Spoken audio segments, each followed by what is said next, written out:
चंद्रयान-3 का प्रज्ञान rover Vikram lander से बाहर निकलकर चांद की सतह पर दूर दराज के इलाकों में जाकर रहस्यमयी जानकारियां इसरो के वैज्ञानिकों के पास भेज रहा है। इसी बीच इसरो के वैज्ञानिकों के पास एक ऐसा वीडियो आया है जिसे देखकर दुनिया भर के वैज्ञानिक हैरान हो गए हैं। इस वीडियो ने सारी दुनिया में टहलका मचा दिया है।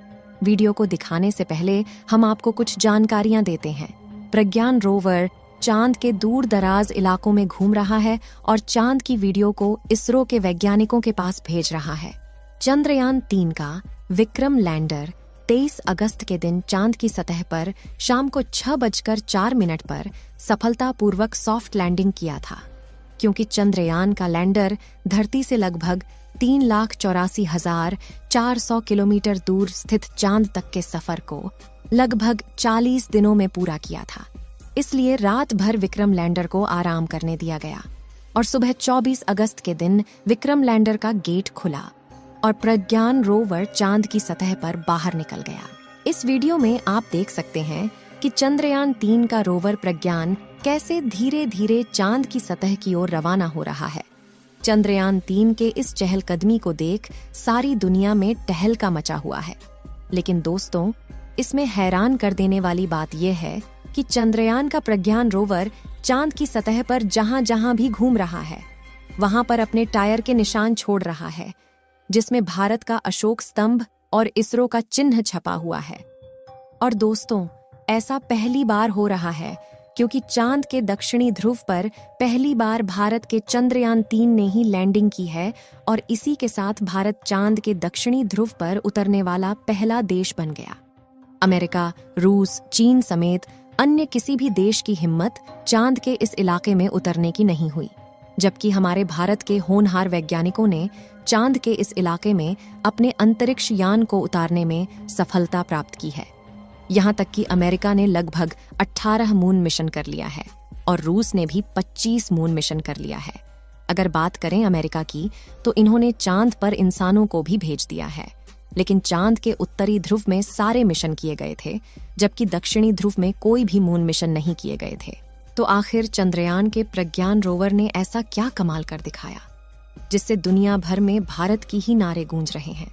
आपको जानकर हैरानी होगी कि चंद्रयान-3 ने जैसे ही चांद की धरती पर अपने कदम रखे, वैसे ही इसरो के पास एक मैसेज भेजा कि मैं अपनी मंजिल पर पहुंच चुका हूं, जिसे देख इसरो की खुशहाली और ज्यादा बढ़ गई।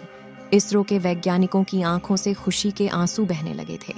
पूरी दुनिया में भारत और इसरो के नाम की जय जयकार हो रही थी। लेकिन इसी बीच हमारा विक्रम लैंडर और प्रज्ञान रोवर एक महाप्रयोग का शुभारंभ कर चुके हैं, जिसे चांद के इतिहास में सुनहरे अक्षरों में लिखा जाएगा। और इसके बारे में सुनकर आप भी खुशी से उछल पड़ेंगे। इसलिए अपनी उत्सुकता को कंट्रोल करके कुर्सी की पेटी बांध लीजिए, क्योंकि अब हम आपको जो बताने वाले हैं वो कोई साधारण बात नहीं है। दोस्तों, बात कुछ ऐसी है जैसा कि हमने आपको बताया कि 23 अगस्त के दिन चांद पर उतरने के बाद विक्रम लैंडर में थोड़ा आराम किया, क्योंकि उसने 55 लाख किलोमीटर का लंबा सफर तय किया था और 24 अगस्त के दिन सुबह इसने अपने मिशन के अगले पड़ाव की तरफ बढ़ना शुरू किया, जो कि था चांद की सतह पर प्रज्ञान रोवर को रिलीज करना, जिसके लिए उसने अपना एक हिस्सा खोलकर प्रज्ञान को बाहर निकलने के लिए रास्ता बनाया। और जैसे ही चंद्रयान का प्रज्ञान रोवर विक्रम लैंडर के सीने से बाहर निकला, उसके बाद वह पल ऐतिहासिक बन गया। दोस्तों, चंद्रयान-3 के रोवर ने जैसे ही विक्रम से बाहर निकलकर चांद की सतह पर चलना शुरू किया, वैसे ही इसने चंदा मामा पर भारत की अमिट छाप छोड़ दी, क्योंकि इसरो ने प्रज्ञान रोवर के पहियों पर इसरो का लोगो और भारत का राष्ट्रीय प्रतीक अशोक चिन्ह को बनाया था, जिस वजह से यह चांद पर सफर करते हुए आगे बढ़ रहा है। वैसे ये अपने पीछे भारत के नेशनल सिंबल अशोक स्तंभ और इसरो के लोगों की छाप छोड़ते हुए आगे बढ़ता जा रहा है। यानी कि आज से 1000 साल बाद अगर कोई देश या एलियन प्रजाति चांद पर पहुंचेगी तो उसे भारत की यह छाप वैसी ही दिखाई देगी। लेकिन अब आपके मन में सवाल जरूर आ रहा होगा कि चांद की मिट्टी पर बने निशान कई सालों तक कैसे रह सकते हैं। ऐसा इसलिए क्योंकि चांद पर काफी पतला वातावरण है, इसलिए यहाँ पर धूल मिट्टी नहीं उड़ती। इसी वजह से साल 1969 में जब एस्ट्रोनॉट नील आर्मस्ट्रॉन्ग चांद की सतह पर पहली बार उतरे थे, तब से लेकर आज तक चांद पर उनके पैरों के निशान वैसे के वैसे मौजूद है। और चंदा मामा पर अपनी छाप छोड़ने के लिए भारत तो दुनिया भर की सभी एजेंसियों से सबसे आगे निकल चुका है, क्योंकि प्रज्ञान रोवर चांद के दक्षिणी ध्रुव पर जहां जहां जाएगा वहां वहां इसरो का लोगो और अशोक स्तंभ छापता जाएगा, जिसे खुद चंदा मामा भी नहीं मिटा पाएंगे। आपको बता दें कि चंद्रयान 3 के लॉन्च होने से पहले इसरो ने एक वीडियो जारी किया था, जिसमें दिखाया गया था कि प्रज्ञान रोवर जैसे जैसे आगे बढ़ता है वह पीछे अशोक चक्र और इसरो के लोगों का निशान छोड़ता जाता है।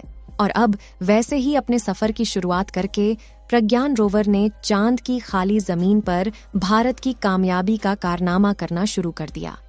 तो जैसे कि आप जानते हैं कि चंद्रयान 3 का मिशन अगले 14 दिनों तक चलने वाला है। ऐसे में 14 दिनों में प्रज्ञान रोवर अपनी लैंडिंग साइट और आसपास के इलाकों में काफी लंबा सफर तय करने वाला है। तो जरा सोचिए कि मिशन पूरा होने तक चांद के इस इलाके में अशोक स्तंभ और इसरो के लोगों की कितनी हजारों फील्ड में बन जाएंगे। चलिए दोस्तों, प्रज्ञान रोवर की बनावट और उसके मिशन की बात करते हैं, जिसे देखकर दुनिया की सभी स्पेस एजेंसी में हड़कंप मचा हुआ है। प्रज्ञान रोवर का वजन 26 किलो है। चांद की उबड़ खाबड़ सतह पर चलने के लिए इसमें 6 टायर लगाए गए हैं और इसका इलेक्ट्रिक सिस्टम इन 6 पहियों पर सवार होकर पहुंचता है और यह पावर पहुंचाता है, ताकि अगर 2 पहिए मिट्टी में ढल जाए तो बाकी के 4 पहियों से खींचकर बाहर निकाल सके। इसके अलावा इसकी और पहियों को पकड़ कर रखने वाली रॉकेट बोगी को काफी मजबूत बनाया गया है, ताकि पत्थर या किसी चट्टान से टकरा जाता है तो इसके उपकरणों को कोई नुकसान न पहुंच पाए। वहीं इसमें पहले से बड़ा सोलर पैनल लगाया गया है, जो सूरज की रोशनी 24 घंटे लगातार प्रज्ञान रोवर की बैटरी को चार्ज करता रहेगा। अब आप सोच रहे होंगे कि धूप तो 10 से 12 घंटे तक होती है, तो फिर 24 घंटे की चार्जिंग कैसे होगी? तो आपको बता दें कि चांद पर एक दिन पृथ्वी के 28 से 29 दिनों के बराबर होता है। यानी कि चांद पर 14 दिन की सुबह और 14 दिन की रात रहती है, यानी 14 दिनों तक लगातार आसमान में सूरज खिला रहता है। इसी बात का फायदा उठाते हुए इसरो ने चंद्रयान 3 को चांद के इसी महीने में पहली सुबह चांद पर उतारा है, ताकि विक्रम लैंडर और प्रज्ञान रोवर के सोलर पैनल काम करते रहे और अगले दिनों में हम जितना हो सके उतना ज्यादा रिसर्च कर पाए, क्योंकि 14 दिनों के बाद धीरे धीरे इन दोनों की चार्ज खत्म हो जाएगी और दोनों बंद हो जाएंगे। आपको जानकारी के लिए बता दें कि चंद्रयान 3 ने ऐसी कोई फोटो या वीडियो नहीं भेजी है जिसमें एलियन के मौजूद होने का सबूत मिल रहा हो। दोस्तों, आपको क्या लगता है, चंद्रयान 3 चांद पर पानी की तलाश कर पाएगा या नहीं? अपनी राय कमेंट में जरूर बताएं। इस वीडियो को एक लाइक जरूर करें और अपने मित्रों तक इस वीडियो को शेयर करें, ताकि उन्हें भी जानकारी मिल सके।